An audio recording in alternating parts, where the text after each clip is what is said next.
अगर आप इस चैनल पे नए हैं तो इस वीडियो को लाइक करें, शेयर करें और कमेंट करें और इस चैनल को सब्सक्राइब करना ना भूलें।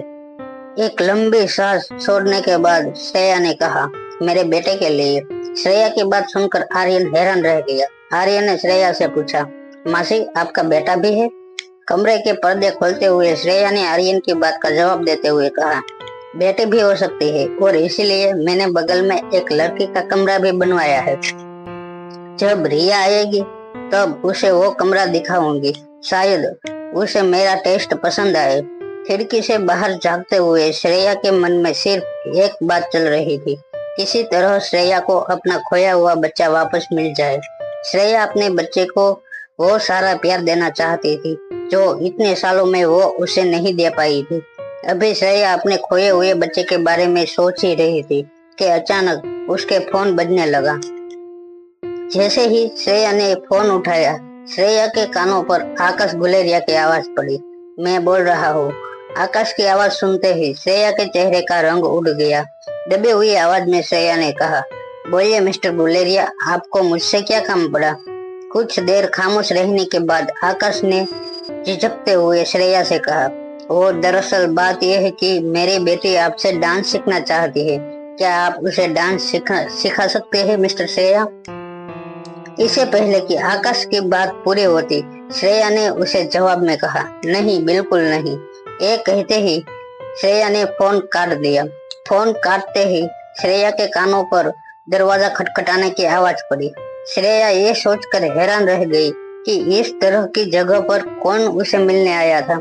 दरवाजा नॉक करने की आवाज से अनिका की भी आंखें खुल गई। अनिका जल्दी से विला के मेन डोर खोलने अपने कमरे से बाहर निकले। इससे पहले कि श्रेया तीसरे माले से नीचे आती, अनिका ने डोर खोल दिया।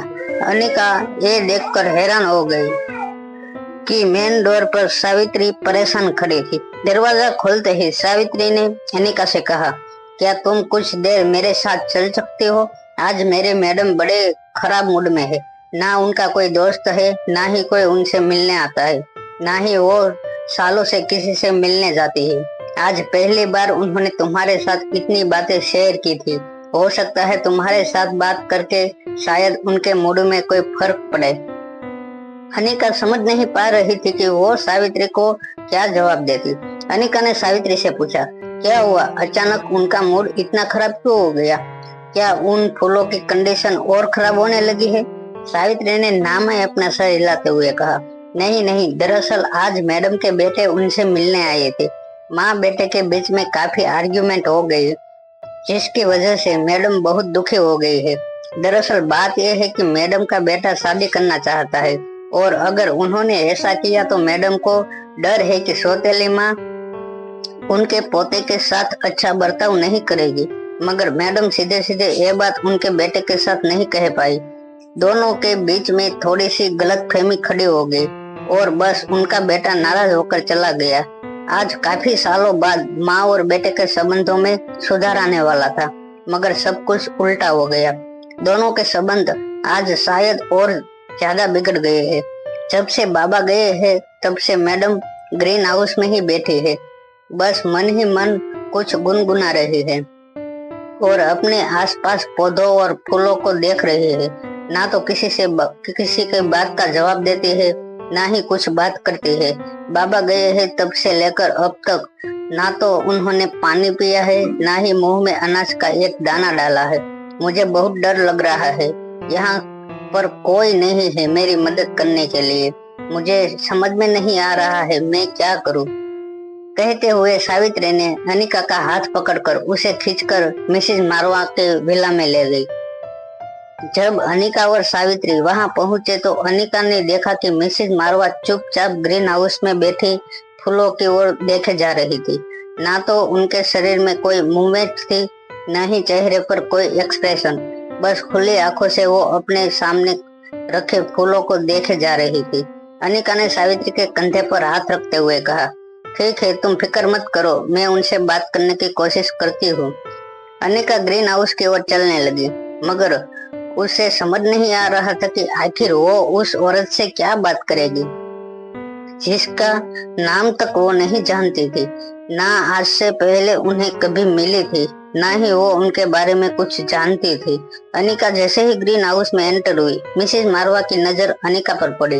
अनिका को देखते ही उनके चेहरे पर स्माइल आ गई। मिसेज मारवा ने अनिका को पास बुलाते हुए कहा, आओ बेटी आओ, तुम्हें देखकर बहुत अच्छा लगा।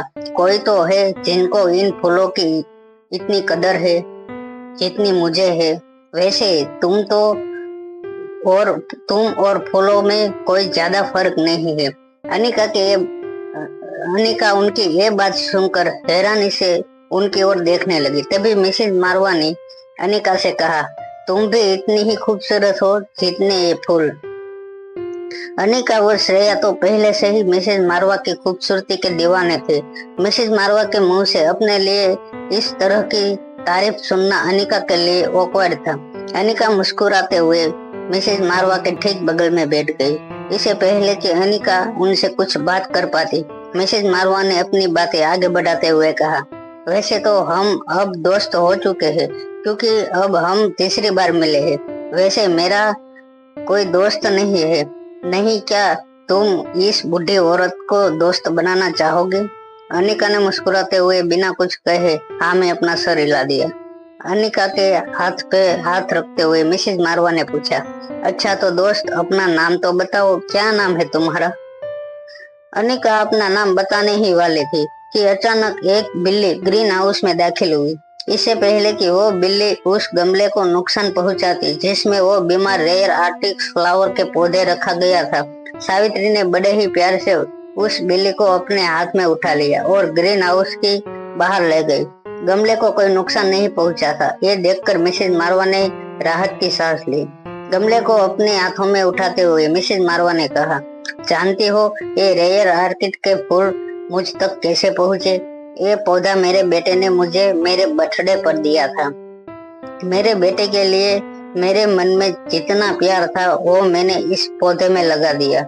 उस दिन से पहले ना तो मुझे गार्डन का शौक था, ना फूलों से प्यार। बस मेरे बेटे ने दिए इस पौधे को बहुत प्यार से जतन करके, बहुत संभाल के मुझे अपने पास रखा था। मुझे ऐसा लगने लगा था किसी दिन ये पौधा मुरझा जाएगा, उस दिन मेरी भी सांसें अटक जाएगी।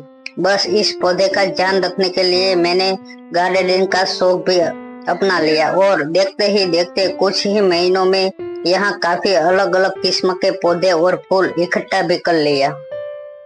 अनिका चुपचाप बैठी मिसेज मारवा को सुनने लगी।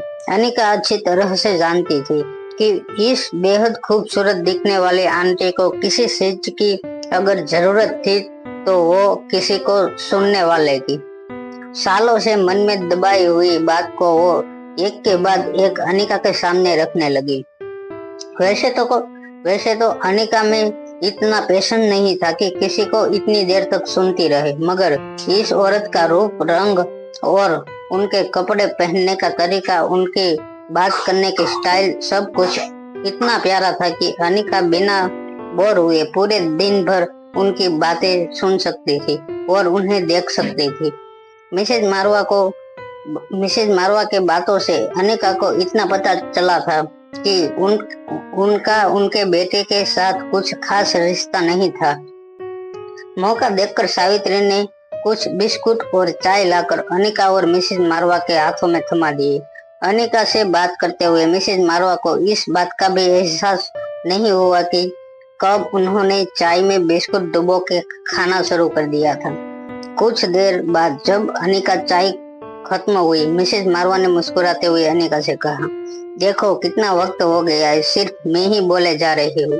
तुम सोचोगे आंटी कितना बोलती है, नेक्स्ट टाइम मुझसे मिलना अवॉइड ही करोगी, क्यों? ठीक समझा ना मैंने? अनिका ने चाय का कप टेबल पर रखते हुए कहा, अगर मैं ये कहूँ कि मुझे आपकी बातें सुनने में बड़ा मजा आता है तो क्या आप मेरी बात सच मानेंगे या झूठ? अनिका की बातों का जवाब देते हुए आयशा मारवा ने कहा, खूबसूरत आंखें कभी झूठ नहीं कहती।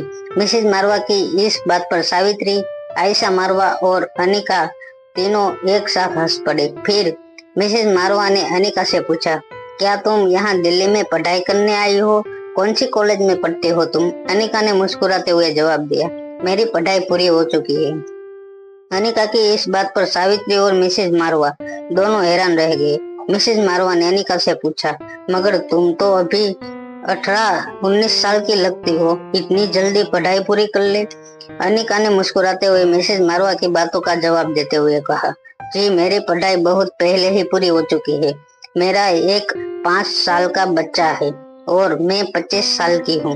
अनिका की बात सुनते ही मिसेज मारवा अपनी जगह से खड़ी हो गई। इस वक्त आयशा मारवा के एक्सप्रेशन चेहरा पर उनकी हैरानी साफ नजर आ रही थी। आयशा मारवा ने अनिका से कहा, ये क्या कह रही हो? इतनी सी उम्र में तुम्हारा एक बच्चा भी है और वो भी 5 साल का? कहाँ है वो? अनिका ने पीछे इशारा करते हुए कहा, वहाँ उस विला में। वो विला मेरी एक दोस्त ने अभी भी खरीदा है। मिसेज मारवा ने अनिका को अपनी तरफ इशारा करके अपने पास बुलाया और कहा, तो फिर मुझे उनके पास ले चलो, मैं भी मिलना चाहूंगी तुम्हारे बेटे को। आज ही मैं अपने पोते से मिली हूँ मगर मेरा जी नहीं भरा। थोड़ा वक्त तुम्हारे बेटे के साथ गुजारूंगी तो अपने पोते को थोड़ा कम मिस करूंगी। सावित्री को लगा कि अनिका शायद इस बात का बुरा मान जाएगी, इसलिए दोनों की बात को सावित्री ने बीच में काटते हुए कहा, इतनी भी क्या जल्दी है मैडम? अभी अभी तो नए पड़ोसी बने हैं, जान पहचान हुई है, जल्दी उनके बेटे से भी मिल लेंगे। सावित्री अच्छी तरह जानती थी कि आजकल की दिल्ली की नौजवान लड़कियां बड़े बुजुर्गों के साथ ओवर फ्रेंडली होना बिल्कुल पसंद नहीं करती थी और सावित्री ये बिल्कुल नहीं चाहती थी कि अनिका मिसेज मारवा को हमेशा के लिए अवॉइड करने लगे। मिसेज मारवा भी कहीं ना कहीं सावित्री का इशारा समझ चुकी थी। अपने पोते को मिलने के इमोशंस पर कंट्रोल लाते हुए मिसेज मारवा ने कहा, ठीक है, अगली बार मिलेंगे तुम्हारे बेटे को। तो जब माँ इतनी सुंदर है तो बेटा भी जरूर सुंदर होगा। मिसेज मारवा की इस बात पर सावित्री, मिसेज मारवा और अनिका तीनों एक साथ हंस पड़ी। अनिका ने सावित्री और मिसेज मारवा से नमस्ते कहा और वहां से जाने लगी। मिसेज मारवा भी अनिका को विला में मेन गेट तक छोड़ने उसके पीछे आई। मेन गेट तक पहुंचते ही अनिका रुक गई। धीरे से पलटकर अनिका मिसेज मारवा को कहने लगी, आंटी आप एक माँ है और जाहिर सी बात है कि हर माँ अपने बेटे के लिए प्रोटेक्टिव होती है, जिस तरह से मैं हूँ अपने बेटे के लिए। मगर मुझे लगता है हर माँ की जिंदगी में एक ऐसा वक्त आता है जिनमें से उसे अपने इमोशंस पर कंट्रोल करके ये सोचना पड़ता है कि उस बेटे को उसके प्रोटेक्शन की जरूरत है या नहीं। ये कहने के बाद अनिका सर झुका के वहां से चले गई। मिसेज मारवा अपने गेट पर खड़ी खामोश अनिका को अपने विला की तरफ जाते हुए देखने लगी। इतनी कम उम्र में इतनी गहरी बात कह गई थी वो लड़की। पीछे खड़ी सावित्री ने मिसेज मारवा से कहा, मैडम मुझे लगता है ये लड़की बिल्कुल सही कह रही है। रोहित मारवा की सेफ्टी के लिए आपने जिंदगी में कितना कुछ खोया है, मगर अब बाबा को सच्चाई बताने का वक्त आ गया है। रोहित बाबा अब न सिर्फ पूरे परिवार को संभाल रहे हैं बल्कि इतने बड़े मारवा इंडस्ट्रीज को अपने काबिल कंधों पर लेकर चल रहे हैं। रोहित अभी वो बच्चे नहीं रहे जिससे अपनी माँ की हिफाजत की जरूरत थी। मिसेज मारवा अंदर ही अंदर गहरी सोच में डूबी हुई थी। कुछ देर सोचने के बाद मिसेज मारवा ने सावित्री से कहा, अगर अब मैं सब सच सच बता भी देती हूँ तो क्या रोहित मेरी बात पर विश्वास करेगा? सावित्री ने कहा कि क्यों नहीं करेंगे, आखिर रोहित बाबा आपके बेटे हैं, आप ही का खून है। अनिका की बातों ने मिसेज मारवा के मन पर गहरा असर किया था। मिसेज मारवा ने सोच लिया था कि वो रोहित को फोन करके सब कुछ सच सच बता देगी। मिसेज मारवा ने रोहित को बचाने के लिए सालों अपने आप से दूर रखा था। रोहित को इस बात का विश्वास दिलाया था कि रोहित की माँ रोहित से नफरत करती थी। पिछले 20 सालों से अपनी माँ के ऐसे बर्ताव के बाद क्या अचानक रोहित उनकी कही बात पर विश्वास कर पाएगा? मिसेज मारवा ने ये नहीं समझ पा रही थी कि 20 साल में बनाई गई दूरी को पल में कैसे मिट सकती है। निराश और हताश मिसेज मारवा अपने विला की ओर जाने लगी। उन्होंने धीमी आवाज में सावित्री से कहा, पिछले 20 सालों में मैं अपने बेटे को बहुत दुख दे चुकी हूँ, उसे और दुख देना नहीं चाहती। रोहित के बिना रहने की आदत हो गई है मुझे। अपनी बाकी जिंदगी भी उसे दूर से देखते देखते गुजार लूंगी। निराश और हताश मिसेज मारवा की बातें सुनकर सावित्री की आंखों से एक के बाद एक आंसुओं की बूंदें गिरने लगी। सावित्री बस एक ही प्रार्थना करने लगी, बस किसी तरह रोहित बाबा को अपनी माँ को माफ करे और उन्हें वो प्यार दे जिस प्यार की एक महान माँ हकदार थी। कुछ देर बाद अनिका और आर्यन अपनी कार मनहद्रा हाउस के लिए वापस निकलने की तैयारी करने लगे। अनिका के ड्राइविंग सीट के बिल्कुल पास खड़ी श्रेया ने अनिका का हाथ पकड़ लिया और कहा, अरे देखो तो ये वेला कितना बड़ा है, तुम यहीं पर क्यों नहीं रह जाती? देखो ये जगह कितनी सुनसान है, मैं अकेले यहाँ कैसे रह पाऊंगी? अनिका ने श्रेया को आधी स्माइल देते हुए कहा, ये सारी बातें पहले ही सोचनी थी। अब एक काम करो, चुपचाप हमारे साथ बैठो और चलो वापस मनहद्रा हाउस। अनिका की ये बात सुनकर श्रेया कुछ देर के लिए खामोश हो गई। कुछ देर सोचने के बाद अनिका ने श्रेया ने कहा, कब तक रहेंगे वहाँ और किस हक से रहूंगी? एक न एक दिन तो मुझे जाना ही था वहाँ से। श्रेया की इमोशनल बात सुनते हुए अनिका ने सीधा जवाब देते हुए श्रेया से कहा, अगर ऐसी ही बात है तो एक काम करो, यहीं रहो और बोर होती रहो अकेले। श्रेया ने अपनी आवाज ऊंची करके अनिका से कहा, तुम बिल्कुल हार्टलेस हो, हार्टलेस। मैं दुआ करती हूँ कि तुम्हारे जैसी बेस्ट फ्रेंड किसी को ना मिले। श्रेया की इस बात पे अनिका ने कार शुरू कर दी और श्रेया से कहने लगी, अगर किसी भी तरह की प्रॉब्लम हो तो मुझे कॉल मत करना, आर्यन को कॉल करना। अगर उसे सच में तुम्हारी बातों में दम लगा तो मुझे जगा देगा। हंसती हुई अनिका आर्यन के साथ विला से बाहर निकल गई। जैसे ही कार बगल वाले विला के पास हुई, आर्यन ने अनिका से पूछा, ओ दादी माँ, मेरा मतलब है हमारे नेबर्स के साथ आपकी बात हुई? अनिका ने आर्यन की बात का जवाब देते हुए कहा, हाँ, एक बेहद खूबसूरत आंटी रहती है पड़ोस में। अनिका ने अपनी बात आगे बढ़ाते हुए कहा, काफी अच्छी लग रही थी वो आंटी स्वभाव से, तुम्हें भी मिलना चाहती थी। हम जब नेक्स्ट टाइम मासी के घर के पास आएंगे तो जरूर चलना, उनसे मिलना। ये बात सुनते ही आर्यन बहुत डर गया। आर्यन ने सोच लिया कि वो कोई न कोई बहाना बनाकर श्रेया मासी के यहाँ आने की बात टाल देगा। कुछ ही देर में अनिका और आर्यन मनहद्रा हाउस पहुंच गए। कार से निकलने के बाद अनिका ने कैजुअली अपना मोबाइल चेक किया। अनिका के मैसेंजर पर एक मैसेज आया था, आज तुमसे मिलकर बहुत अच्छा लगा। मिसेज मारवा ने अपने मैसेंजर पर अपनी आईडी में ना तो अपने नाम का इस्तेमाल किया था और ना ही अपने सरनेम का। मैसेज में आगे लिखते हुए मिसेज मारवा ने अनिका से पूछा, वैसे हम दोस्त तो बन गए हैं, लेकिन अब तक मुझे अपने इस नए दोस्त का नाम नहीं पता। अनिका ने मुस्कुराते हुए मैसेंजर पर जवाब में लिखा, nice to meet you aunty, मेरा नाम अनिका गुलेरिया है। सावित्री किचन में अपना काम कर रही थी, तभी अचानक उन्हें ऊपर के फ्लोर से कांच के टूटने की आवाज आई। जब सावित्री दौड़कर ऊपर मिसेज मारवा के बेडरूम में गई तो उसने देखा मिसेज मारवा बालकनी में बैठी थी। उनके हाथों से कांच का ग्लास हाथ से गिरकर टूट गया था, मगर उनकी आंखों से अपने मोबाइल स्क्रीन पर जमी हुई थी। सावित्री घबराकर मिसेज मारवा के पास गई और उन्हें पूछने लगी, मैडम क्या हुआ आपको? मिसेज मारवा की नजर अभी अपने मोबाइल स्क्रीन पर जमी हुई थी। धीरे धीरे अटकती आवाज में मिसेज मारवा ने सावित्री से पूछा, उस लड़की शालिनी ने क्या नाम बताया था? उस लड़की का जिससे रोहित पसंद करता है और जिसके साथ शादी करने वाला है। कुछ देर सोचने के बाद सावित्री ने जवाब दिया, अनिका गुलेरिया नाम था उस लड़की का। मिसेज मारवा ने अपने मोबाइल पर आया हुआ मैसेज फिर से पढ़ा। मैसेज में साफ शब्दों में लिखा था, मेरा नाम अनिका गुलेरिया है। मोबाइल स्क्रीन पर अनिका का नाम पढ़ते ही मिसेज मारवा जैसे सुन पड़ गई थी। सावित्री की घबराहट बढ़ने लगी थी। वो समझ नहीं पा रही थी कि आखिर मिसेज मारवा को क्या हुआ था। सावित्री ने मिसेज मारवा के कंधे पर हाथ रखकर पूछा, मैडम प्लीज बताइए क्या हुआ है आपको? मुझे बहुत घबराहट महसूस हो रही है, प्लीज बोलो कुछ।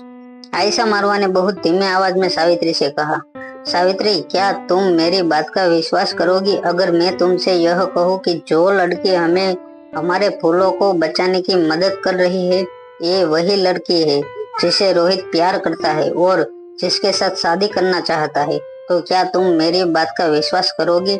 मिसेज मारवा की ये बात सुनते ही सावित्री ने गहरी सांस लेकर अपने दोनों हाथ अपने मुंह पर रख लिए।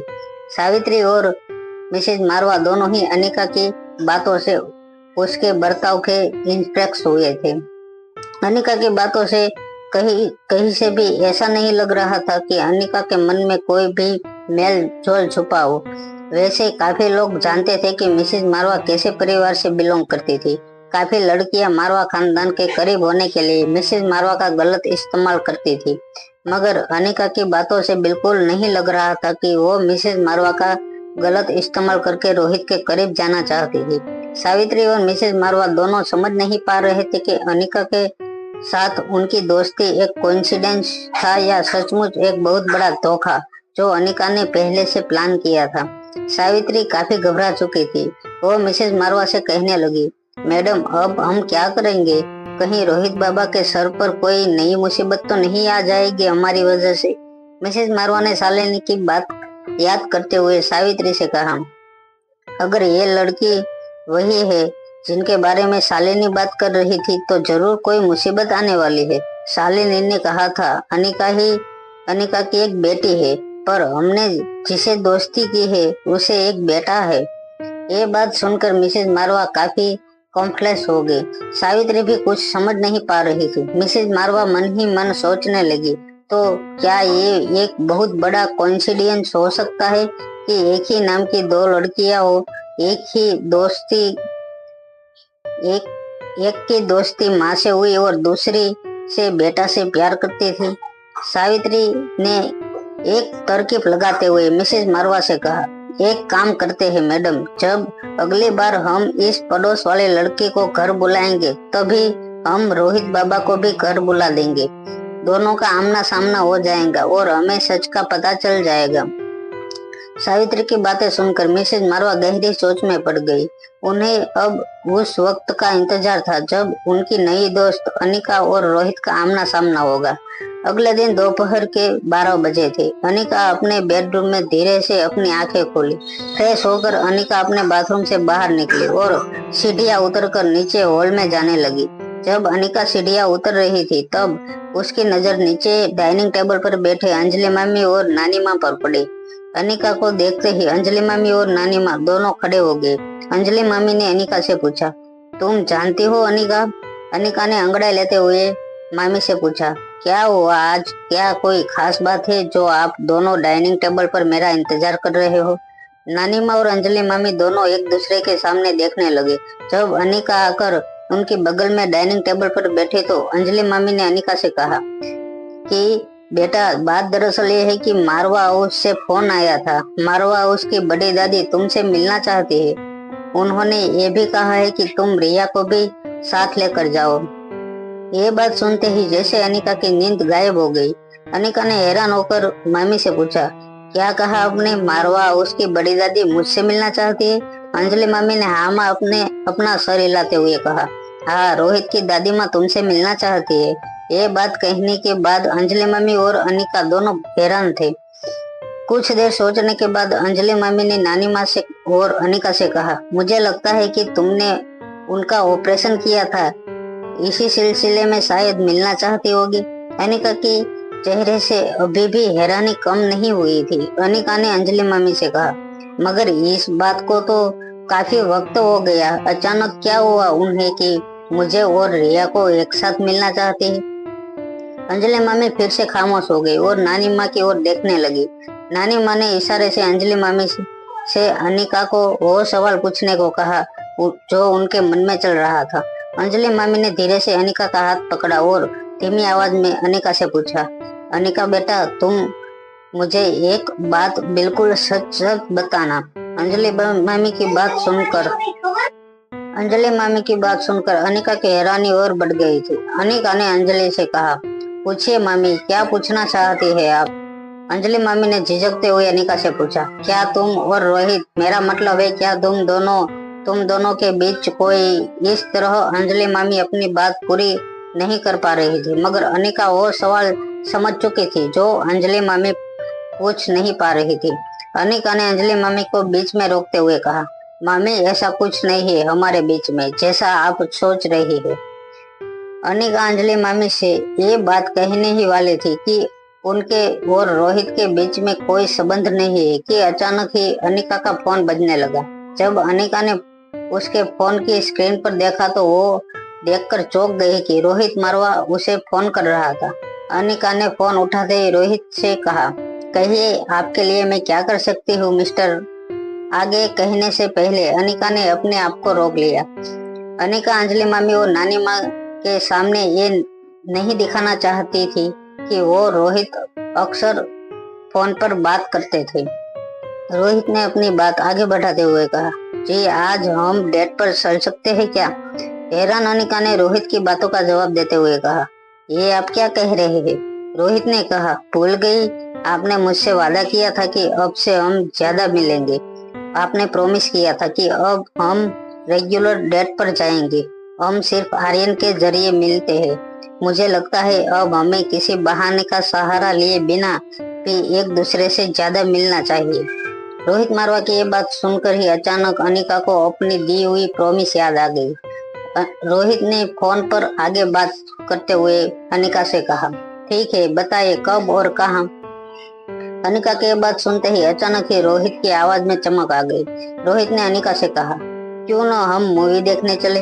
अनिका ने फिर से उबासी लेते हुए कहा, नहीं नहीं, आज कल की फिल्में बहुत बोरिंग होती है। मैं तो थिएटर हॉल में सो जाऊंगी। कहीं ना कहीं रोहित को अनिका की बात सच लगी। रोहित ने फिर प्लान बदलते हुए अनिका से कहा, तो फिर क्यों ना हम लॉन्ग ड्राइव पर चले, शहर से दूर गांव की तरफ, खेत खलियान हो जहाँ नदी हो पहाड़ हो। रोहित की बात को बीच में काटते हुए अनिका ने कहा, मिस्टर शायद आप भूल रहे हैं कि मैं मनाली से हूँ। ये सारी बातें मेरे लिए आम है, ये बात मुझे एक्साइट नहीं करती। रोहित अब पूरी तरह से कंफ्यूज हो गया था। उसे समझ नहीं आ रहा था कि अनिका के लिए वो क्या प्लान बनाए जिससे अनिका को भी इंटरेस्ट हो। वरना हर बार की तरह अनिका और रोहित खाने के टेबल पर मिलेंगे, कुछ बात नहीं होगी और अनिका थोड़ा सा खाना खाए, थोड़ा से जूस पिएगी और चली जाएगी।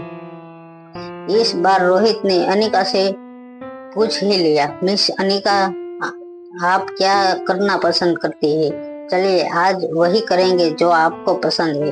रोहित की इस बात का जवाब देते हुए अनिका ने स्पोर्टेंटली बिना कुछ सोचे समझे ही कह दिया, मेरी तो कोई फेवरेट हॉबी है कि अपने बिस्तर पर आंखें बंद करके गहरी नींद में सो जाऊं। अनिका के ये कहने के बाद रोहित मारवा फोन पर बिल्कुल खामोश हो गया। जब कुछ देर तक रोहित की कुछ आवाज नहीं आई तब अनिका ने कहा, hello mister, are you online. Rohit ने धीमी आवाज में अनिका से कहा, जी मैं वो आपकी पसंद सुनकर थोड़ा सा हैरान हो गया था।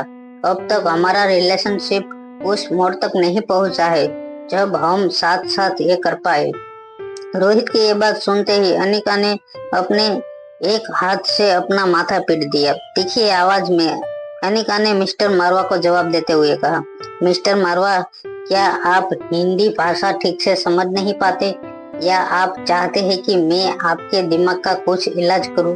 अनिका को रोहित के साथ इस तरह बात करते हुए देखकर नानी माँ ने धीमी आवाज में अंजलि मामी से कहा, लगता है दोनों के बीच बात बिल्कुल पक्की हो चुकी है। अंजलि तुम शादी की तैयारियां करो।